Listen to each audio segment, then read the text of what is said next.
السلام عليكم. كنتمنى انكم تكونوا مزيانين بصحة جيدة. رجعنا معكم من جديد بواحد الوصفة ديال تشيز كيك. غنديروه بطريقة مبسطة باش يقدر كلشي يقدر يصاوبو في دارو. دونك ما تنساوش كيف ما ديما كتقول لكم لبنى تشتركوا في القناة، ديروا لي لايك وبيان سور تبارطاجيو لا غوسيت ولا القناة ديالها مع افراد العائلة والاصدقاء ديالكم بيان سور. دونك على بركة الله غنبداو باش نعرفوا المقادير. عندنا هنايا غتحتاجوا الفرماج، الفرماج اللي هو تيكون هكا تشيزي ولا واحد اخر راه سميتو فيلادلفيا. نتوما اللي موجود عندهم الحانوت اللي حداكم ولا يعني البلاصه اللي كتقداو منها كيكون بحال هكا. المراكز الكبرى ديال التقديه بحال هكا كيكون.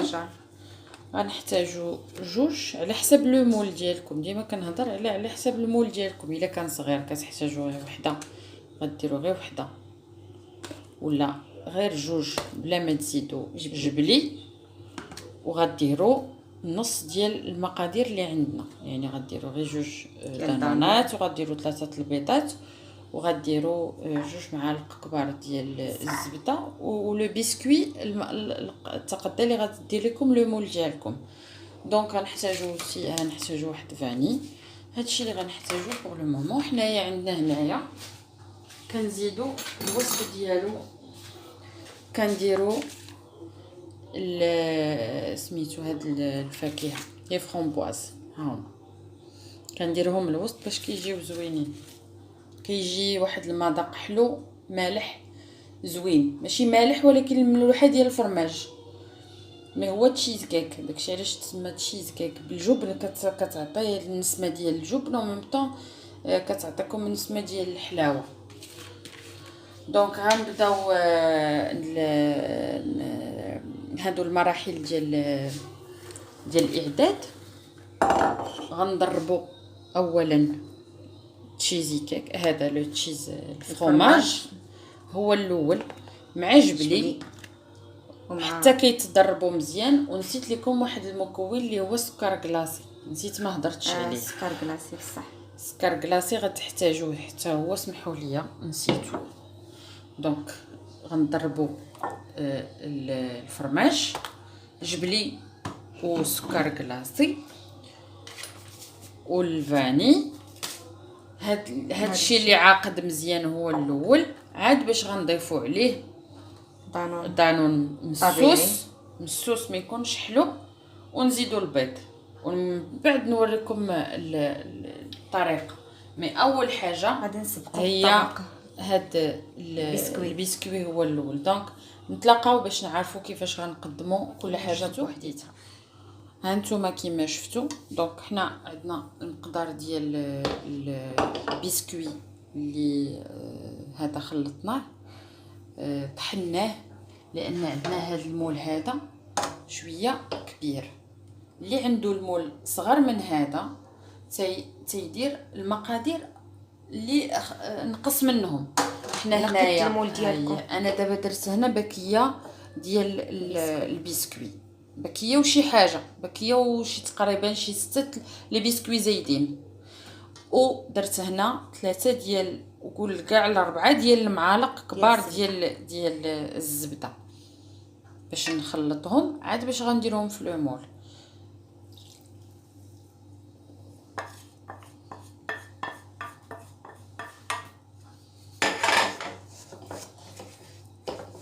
نخلطو هكا باش يتخلط لينا مزيان هذا البسكوي واش تشرب هذيك الزبده. ومن بعد نتلاقاو نوريوهم كيفاش غنحطوها هنا. دونك ها انتما كيفاش كتشوفوا ملي نزيدوا هذيك الزبده البسكوي مطحون. ها انتما نعجنوها مزيان باش هذيك الزبده كلها تدخل في الخليط في البسكوي. وكنهرقوها في المول وكنبقاو نبسطوها بيدينا هكا حتى كتندمج كلها كتولي تاخذ الشكل واحد، تاخذ شكل واحد. ها نتوما هكا نبقاو نضربوه، هي ديك الساعه راه كدير مع الزبده. من بعد كتتجمع كيتجمع من بعد هذا البسكوي اللي مطحون. دونك غنشوفوا معكم من بعد الطريقه ديال التحضير ديال لا كريم اللي قلنا لكم. دونك هانتوما كتشوفوا غنوليو نصوبوا دابا، نبداو نصوبوا لا كريم اللي غنديروا ديال التشيز كيك. كنديروا هاد العلب هذه تنفرغوها. هانتوما ديال الفرماج ديال الفرماج.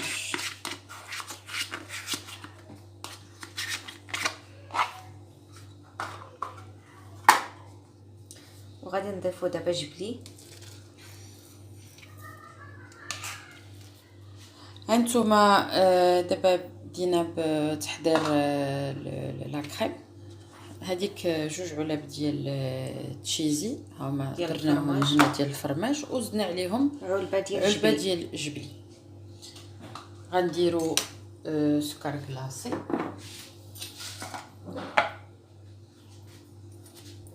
شحال من المعلقه تقريبا؟ غنحتاجو 3 المعالق كبار.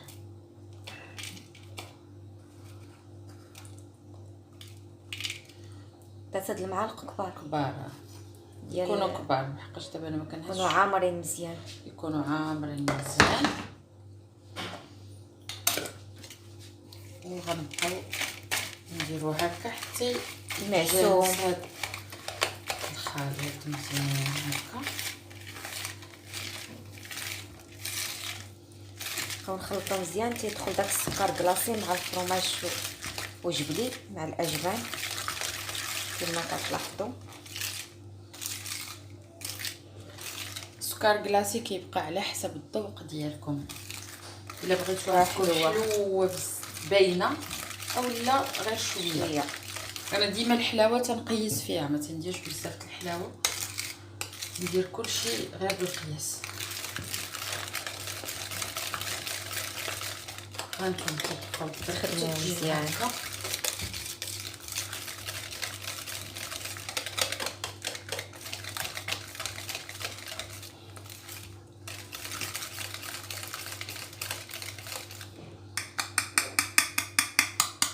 دابا غادي تضيفي دانون.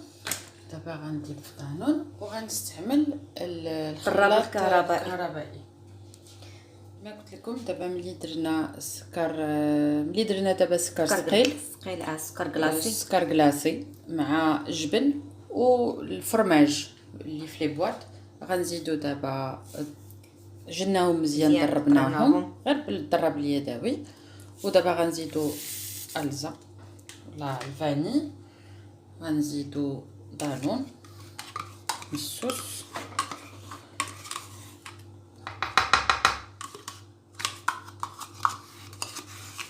وغنزيدو بيان سور هادو كلهم لان حنا عندنا مول. انا تنقول لكم كلشي على حسب المول ديالكم. عندكم المول صغير كديروا هاد المقادير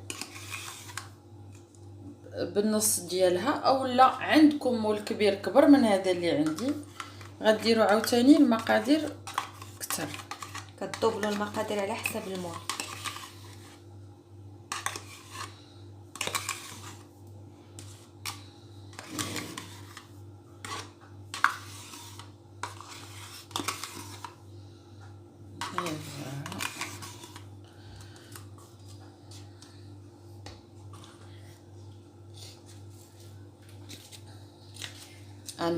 نضربوا دابا هادشي. فاحنا غادي نشوفوا الماء.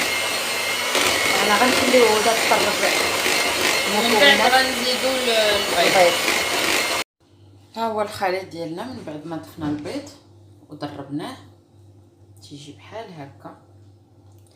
ما قلتي لي مشاهده بان هاد التشيز كيك غادي يدخل الفران؟ بيان سور يدخل الفران، ما يمكنش نخليو البيض هكاك حقاش كاين التشيز كيك اللي كيدخل غير الثلاجه، هذاك اللي ما فيهش البيض باش تعرفوا تخدم غير بالفرماج صافي بوحديتو ولا كريم والكريم. ما هذا فيه البيض كيدخل الفران باش كيجي ديفيرون، لانه اصلا اصل التشيز كيك كيدخل الفران كيسخن، عاد باش من بعد كيبرد. فكما كتلاحظوا فهي دابا طربات كلشي المكونات وكانت كتضيف بيضه ببيضه حتى سالات داك 6 البيضات كاملين. ودابا غادي توريكم كيفاش غادي تفرغوا في المول وشنو غادي تضيف معاه. دابا حنا ملي درنا هذا تنهزو لو مول ديالنا هاكا. هانتوما كنديروا واحد لا بروميير بارتي، واحد الطبقه هي الاولى،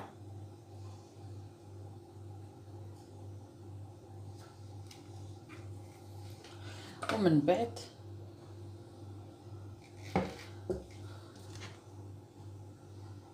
هانتوما كنفرغوا هاد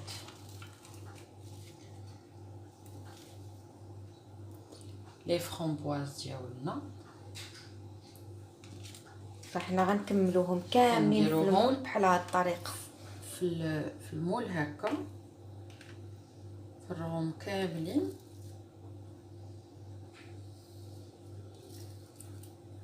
ونتلاقاو باش نديرو الطبقه الثانيه. الاخرى. وحنا رجعنا معكم باش نوريكم الطبقه الثانيه من بعد ما ملي كنفرغوا هكا كنصفو لي فرامبواز كاملين، كنجيو نديرو الطبقه الثانيه وكنحاولوا نغطيو لي فرامبواز كاملين هكا وندخلوه الفران من الفوق ومن التحت. غير التحت يكون الا كان عندكم الفران كتقدروا تحكموا في درجه الحراره ديال التحت وديال الفوق. الفو ديروا لتحت قليله مهيله والفوق شويه 180. واذا كان الفران ديال الكاس لا، لانه التحت عندنا غير لي بسكويت. الا كان الفران ديال الكاس، الا كان الفران ديال الغاز بحال هكا كتحكموا، ما كتحكموش بلوتو، هضرنا على اللي كيتحكموا، كنشعلوا غير اللي ما كيتحكموش كتشعلوا من الاول، كتخليو الفران يشعل مزيان يسخن عاد باش حتى كدوز واحد 30 دقيقه تقريبا، وكتدخلوا المول ديالكم كتشعلوا غير على الفوق والتحت، ولا تشعلوا الفوق هو الاول عاد باش تشعلوا ملي بدا يتحمر هذا يطيب يشد عاد باش تشعلوا على التحت. يلا نتلاقاو بعد ما تخرجش لكم البسكويت، بعد ما تخرج التشيز ديالنا من الفران نوريكم الشكل ديالها. فهذا هو التشيز كيك ديالنا من بعد ما برد كيجي على هذا الشكل. فاحنا خلينا ليله كامله برد كما كتلاحظوا. نعاود نقطع معكم عاوتاني واحده اخرى. فهذا هو التشيز كيك كيجي على هذه الطريقه. كنتمنى يعجبكم، كيجي لذيذ بداك الاجبال اللي درنا فيه. كنتمنى يعجبكم ويروق الاعجاب ديالكم، وما تنساوش دخلوا دعموني في القناه وتبارطاجيوها مع العائله والصحاب. وشكرا لكم بزاف، ونتلاقاو في فيديو جديد ووصفه جديده، والسلام عليكم.